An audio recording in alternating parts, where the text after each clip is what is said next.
And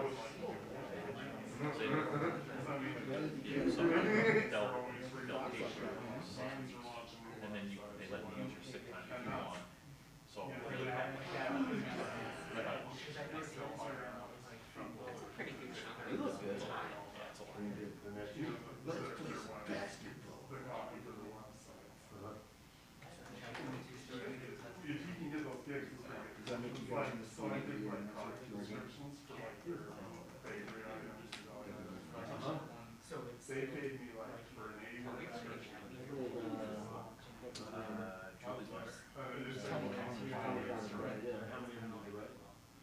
They give me like batches. I should have tried my phone. So I mean, Just for the simple fact you guys might have to listen here.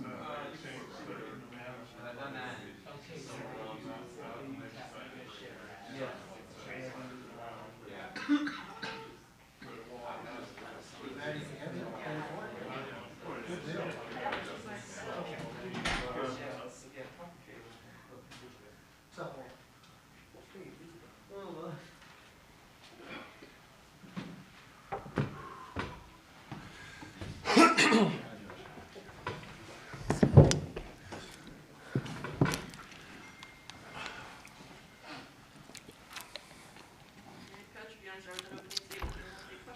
Okay, last regular season road game last weekend.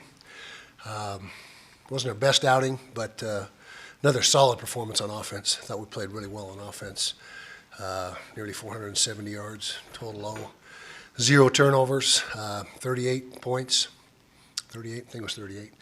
And just we're really on a really consistent path right now offensively, which has been really good. That's been a very obviously positive part of the last 7 games. Defensively wasn't our best, wasn't awful. 320-something yards. It was like 22 points when you take away the block punt because that doesn't go on the defense. And so did just soften the run early. That was the thing that really was the biggest concern early in the game. We didn't play the run very well. Special teams had another huge mistake in the punt protection. Fortunately, didn't cost us the game. But you'd think we'd have that solved by now, but apparently we didn't. And so back to the drawing board with that. I got to coach it better, and we got to find a way to protect our punter. Oregon coming up, good football team, really good football team. Top 4, 3 or 4 in the nation. Tons of talent across the board. The defensive end, both defensive ends actually, are tremendous players. The linebacker, quarterback's a big, strong kid, runs the ball well. Offensive line is talented. Skill positions are loaded, and doing a good job running the football. So we got our work cut out for us. Got them at home, which is a good thing. We're hoping Rice Eccles is rocking and everyone gets there early and gives us that great home field advantage. And so that's where we're at. Questions? What specifically went wrong in the punt, or how does it compare to what went wrong against Georgia State? Okay, well, we were too deep with the punter's alignment, which allowed, the geometry of the whole thing where the shield sits. You want your launch point to be at a certain spot, so the outside rushers can't bend around. It's too tight of an angle, so we were a little messed up there. We blew a protection on the left side. We were supposed to block a gap, and we only blocked half a gap, I guess you could say. And so that was the issues. But the ball came out in right around 2.0, which is about where you want it. That's pretty typical for a get off time and punt. But we just haven't done a good enough job coaching it. That's the bottom line. Kyle, do you expect Nick Paul to play on Saturday? No more injury talk.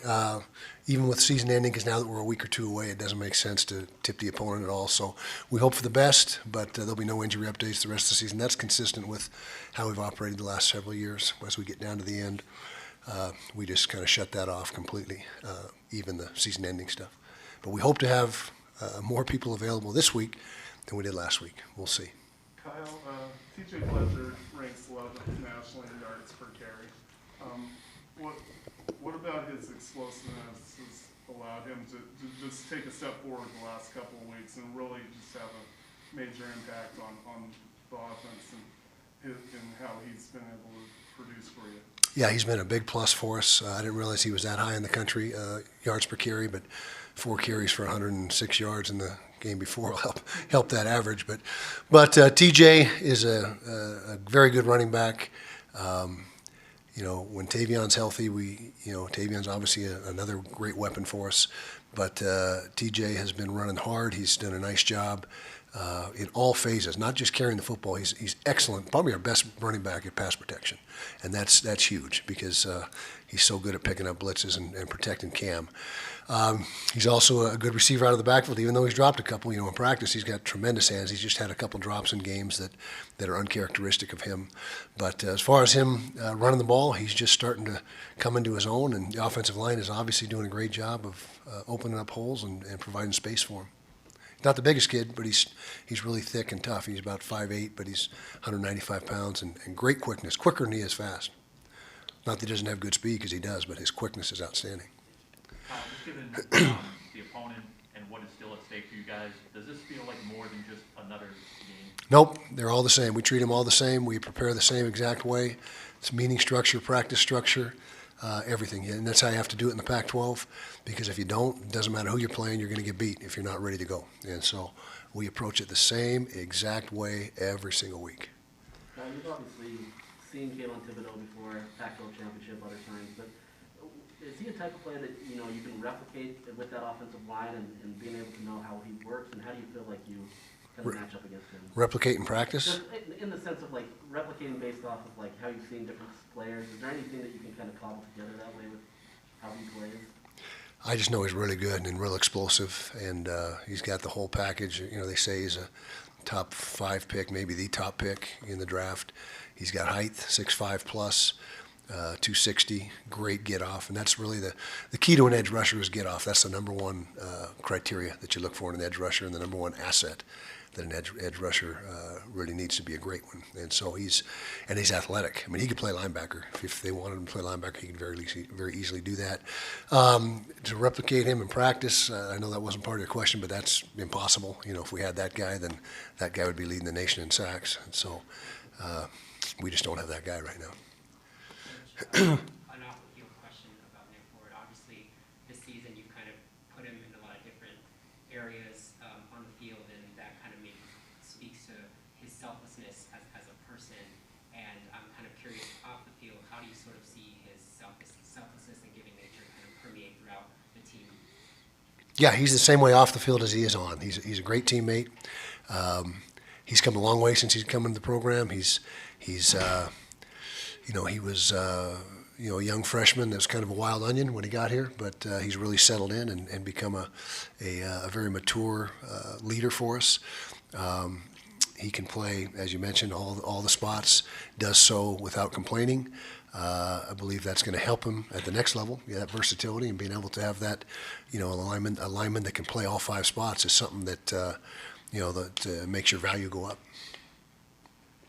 Kyle, Travis Dye seems to be one of those really dynamic backs who can catch it and run it. What are some of the things that stand out to you when you watch him up there? Exactly what you just said. He's a dual threat. He can run the football from the backfield. He can catch it out of the backfield, and he's lightning quick. And he's a weapon for him, and he's a good player. And we always have to have him accounted for and understand that he can run routes out of the backfield and make sure we got the coverage in place that can hopefully handle that. Mario Cristobal obviously has good offensive line. That's kind of what he's known for. But what do you see from him that kind of makes him so successful, especially Recruiting. In a word, recruiting. That's what it's all about at this level. And if you recruit the right way, then you got a chance. They've done an outstanding job recruiting over the last several years, doing a great job this year as well. And tough to outcoach good recruiting, and that's what they've been doing. And that's why they're winning so many games. Not to take anything away from them as a staff, coaching wise, but the number one criteria is recruiting, talent level. What do you think about when you think about games against Oregon since you've been in the Pac-12? What kind of stands out about some of the games you've had? Yeah, we've had some good back and forth. I'm not sure what our overall record is with them. It's probably sub 500. You know what it is? I don't know what it is. We went up there a few years back and got them pretty good. We beat them here, 2 or 3 years ago, 4 years ago, I can't remember. We haven't played them obviously every year because, with the rotation, you miss two of the North teams each year. But they're always talented. They're always, just tough matchups. They're tough matchups every single year. Byron Cardwell, the freshman running back, is starting to get more carries because of the injury. Mhm. What do you see in him as a running back? He's averaging almost 8 yards a carry. Yeah, good player, really good player and tough kid.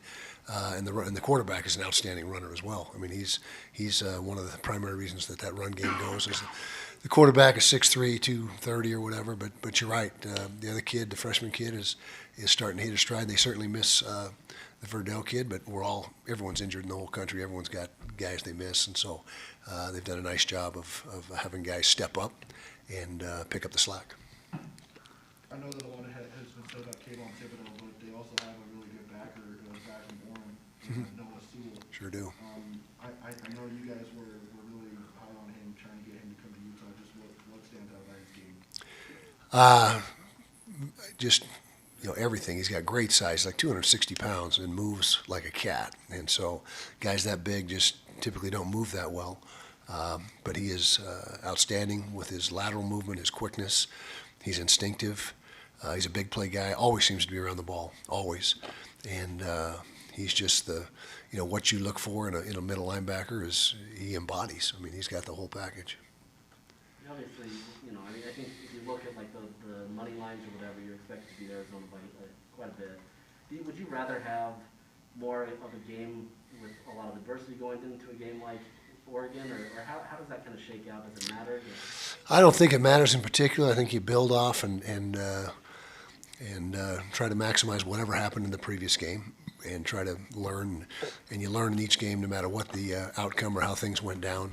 And so I think the key is that you always find something that you can teach and teaching moments and making your guys better. So I don't think there's any one desirable outcome that you'd like, but except for a win. I mean, that's what you desire. But as far as how you win, there's a lot of positives that you can find and teach, and that's when the team is at its most teachable, is after wins. Sometimes they get fragile after a loss, and so after a win, you can coach them a little bit harder and point out what needs to be corrected. Kyle, your team has progressed as this conference play has gone on third down defense and been able to make a lot of strides in that area. What do you feel like is kind of key to that progression and the strides to where you guys are at the top of the conference in third down defense? I would say the development of our freshmen. I think they're getting better each week. You saw Cole Bishop play a great game last week. Van Fillinger seems to play well every week. Junior Tafuna is playing well. And so I think the primary reason for that is we're starting to grow up at a lot of the positions and get better and more consistent play. And the offense has gotten better at third downs as well during the course of the year. And really the thing that has been a huge plus is the offensive red zone production. That just seems to be getting better and better. And that really was the difference in the game Saturday is Arizona's 1 for 4 in the red zone and we're 5 out of 6. And that you do the math and that's the difference. So is the run defense improving enough, given the challenges you're probably going to face here? Because you've talked to us a couple times in September, October about getting manhandled or Yep. pushed around. We hope so. We'll find out. Every week's a test, and this will be, obviously on paper, our biggest test of the year. So we'll see where we stand. Kyle, what is it that you're most confident in right now about your team? Well, I would say the chemistry. I know that's not a great answer. It's not tangible, or a statistic or whatever. But the chemistry, the way they're enjoying what they're doing, their work ethic, they're having fun playing together, and it all comes from great leadership. And I think that's the most key thing that we got going for us. Why is the offense so much better in the red zone? Can you break it down for us a little bit? Well, we've worked hard at it because we weren't good early in the year. We had our struggles, and so it's always a point of emphasis. But it became even more a point of emphasis as the struggles emerged, and guys are starting to get confidence down there now. And obviously, the emergence of Tavion, a big back in the red zone, helps you out. And I think Andy's done a really nice job of putting together the red zone packages and keep things mixed up and be less predictable. Coach, with the season winding down, what is kind of the coaching staff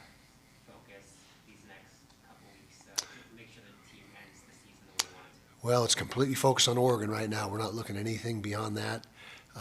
Like I said, it's going to be a normal work week, a normal schedule for our guys, but the key to these last couple weeks is to take them one at a time and not get ahead of ourselves. No reason to get ahead of ourselves. Obviously, this week we got, one of the top teams in the country coming in. The fact that you might play the same team twice in 3 weeks is not lost on the fan base, and I think they might assume either team might be holding something back for a higher stakes game in 2 weeks. I guess there's some merit to that. Coaches don't think that way, at least we don't. But you're right. It's going to be interesting to see how it plays out. We got work to do. We haven't done anything yet that's set in stone. We still got football that we need to play and games we need to win. But that scenario could very well play out. In 2019, you only lose one game to win the South. I mean, do you see that similar this year, knowing that Arizona's really still keeping pace, or Arizona State's still keeping pace with you? Okay, say that again. So in 2019, you could only lose one game or else you didn't win the South. Right. Similar situations going on right now. Do you kind of track that? Do you feel the pressure with that, or how does that work? Well, we got a game up lead on Arizona State, and really, you can almost say 2 games because we have the tiebreaker. And so it's a little different scenario than what we had in 19, but we're in the same exact spot conference record-wise right now with just the one loss, but not quite as tight at this point in time as it was in 19. Any more questions? Thank you, everybody. Appreciate it. See you Saturday afternoon. What time's kick? 5:30? Great time to kick.